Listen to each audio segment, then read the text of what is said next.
Apa yang membuat Anda takut? Ketakutan apa yang pernah Anda alami atau mungkin saat ini Anda bayangkan? Tenang, pemaparan ini tidak menyerang seseram itu.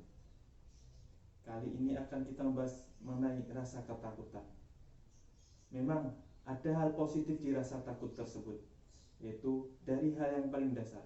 Dengan rasa takut itu kita akan berusaha untuk survive hingga sampai saat ini kita berada di sini.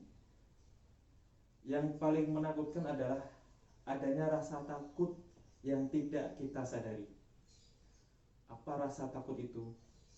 Patrick McGinnis, seorang investor dan penulis, mengemukakan istilah FOMO dan FOBO, Fear of Missing Out dan Fear of Better Option. Apa itu FOMO?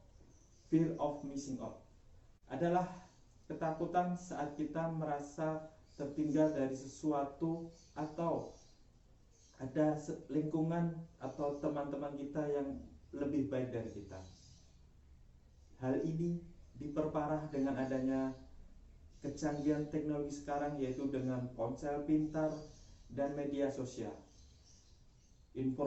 Segala informasi tersebar dengan mudah dan kita dapat mengkonsumsi semuanya dalam instan. Ketakutan itu misalkan saat kita takut tertinggal mengenai informasi ada di WA group, gosip-gosip kantor apa yang mungkin kita tertinggal, ataukah kita melihat status-status orang dari mana saja mereka traveling di dalam liburan kali ini.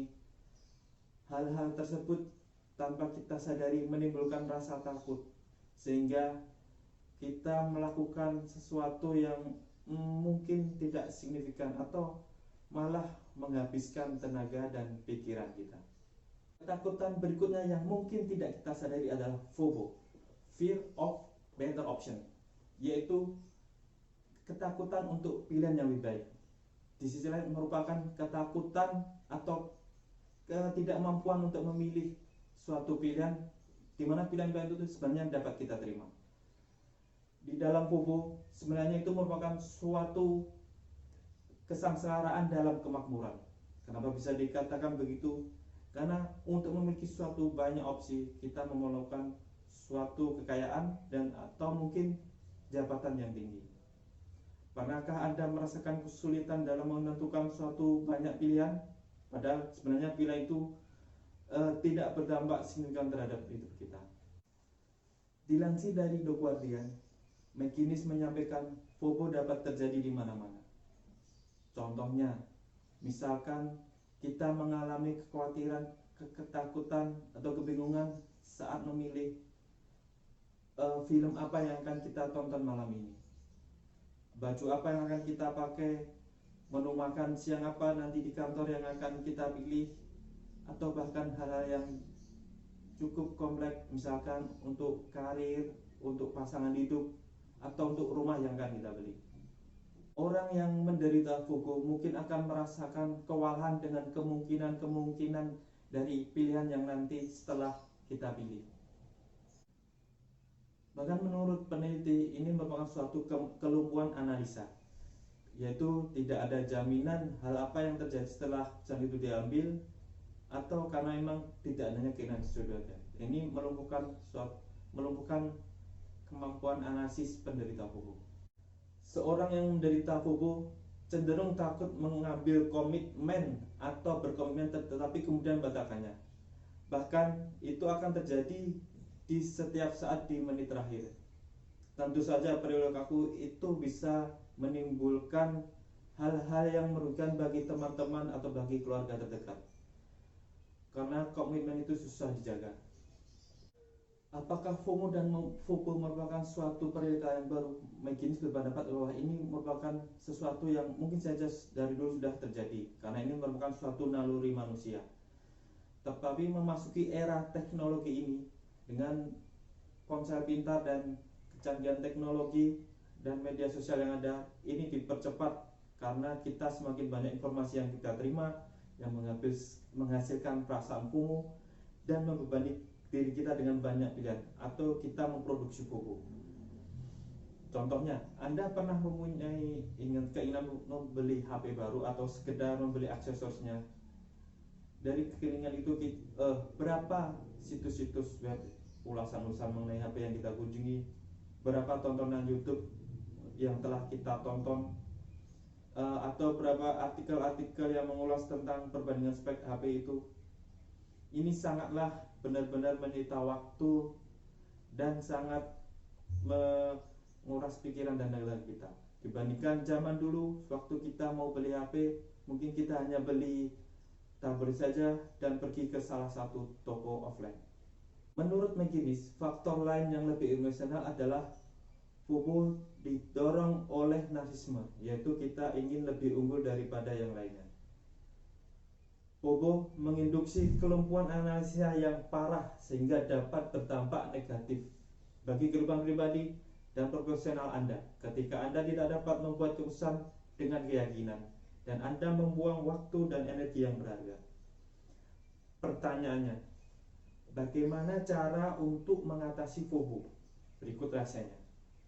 Dalam membuat keputusan, pertama-tama Anda harus membawa salah satu karakteristik untuk pengambilan keputusan selanjutnya, yaitu karakteristik awal yang kita tentukan, jenis taruhan apa yang kita pilih salah satu, yaitu ada 3 jenis: high stake atau taruhan tinggi, low stake, taruhan rendah, atau no stake, tanpa taruhan.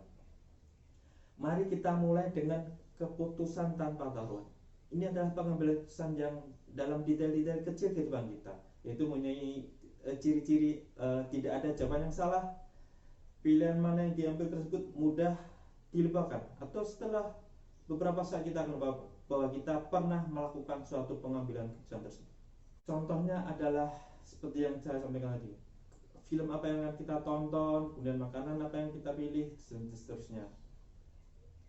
Cara menghadapi pengambilan keputusan tanpa taruhan ini atau low stake ini adalah kita cukup mengandalkan dari intuisi kita. Pilih langsung apa yang menurut kita baik, atau jadikan 2 pilih dan kita pilih acak salah satunya. Selanjutnya adalah pengambilan beresiko rendah atau low stake. Pengambilan ini meliputi contohnya pengambilan dalam periode-periode saat-saat tertentu dalam kehidupan kita yang mungkin terjadi secara beberapa kali. Misalkan pembelian, kita memilih dalam pembelian perabot-perabot rumah tangga. Kemudian misalkan kita mempunyai rencana wisata, tempat tujuan wisata yang mana akan kita pilih, hotel mana yang akan kita booking. Dalam pengambilan keputusan rendah ini, low stake, yang harus kita tanamkan adalah keputusan ini tidak mempengaruhi signifikan dalam keseluruhan hidup Anda.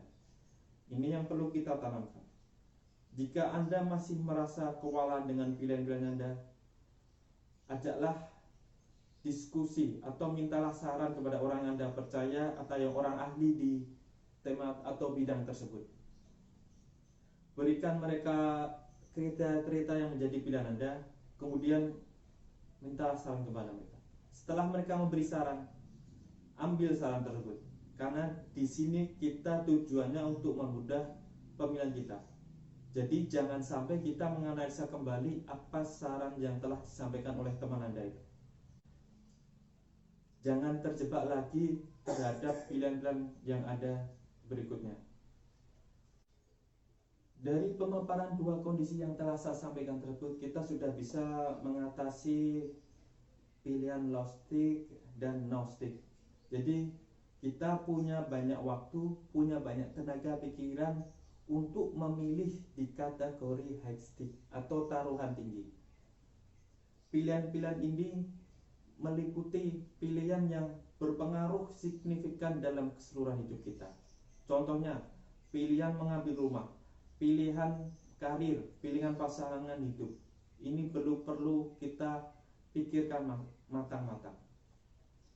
Teknik dalam kondisi ini adalah kita dari pilihan-pilihan yang ada, kita punya satu pilihan yang menurut intuisi kita tepat, menurut kriteria tepat. Kemudian dari satu pilihan itu, ketika Anda menemukan suatu pilihan lagi, pilihan pertama tersebut kita bandingkan dengan pilihan unggul yang kedua. Dari kedua pilihan itu, kita eliminir mana yang benar-benar kita suka. Dan satu yang tidak kita suka tersebut harus kita buang. Begitu seterusnya, sewaktu kita menemukan pilihan unggulan lainnya.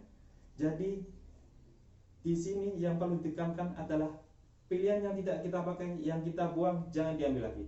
Karena kalau kita ambil lagi, kita akan terjebak lagi dalam suatu pilihan-pilihan yang sulit. Begitu seterusnya, langkah-langkah mengeliminir pilihan yang tidak kita pilih setelah kita buang. Seterusnya kita akan mendapat suatu keputusan yang dapat kita buat sendiri. Dan keputusan itu merupakan tanggung jawab kita sendiri.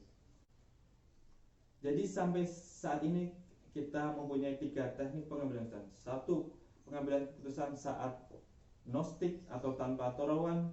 Yang kedua, pengambilan keputusan saat low stick, taruhan rendah, dan pada saat pengambilan keputusan dengan kondisi high stick, taruhan tinggi. Dari pemaparan tadi, jika kita benar-benar memahami tekniknya secara mendalam, akan banyak waktu luang atau tidak banyak waktu yang terbuang dengan percuma. Tenaga dan pikiran kita akan lebih terfokus ke hal-hal yang penting. Jadi selamat menentukan pilihan di hidup Anda. Jangan lupa awali pilihannya dengan Bismillah. Wassalamualaikum warahmatullahi wabarakatuh.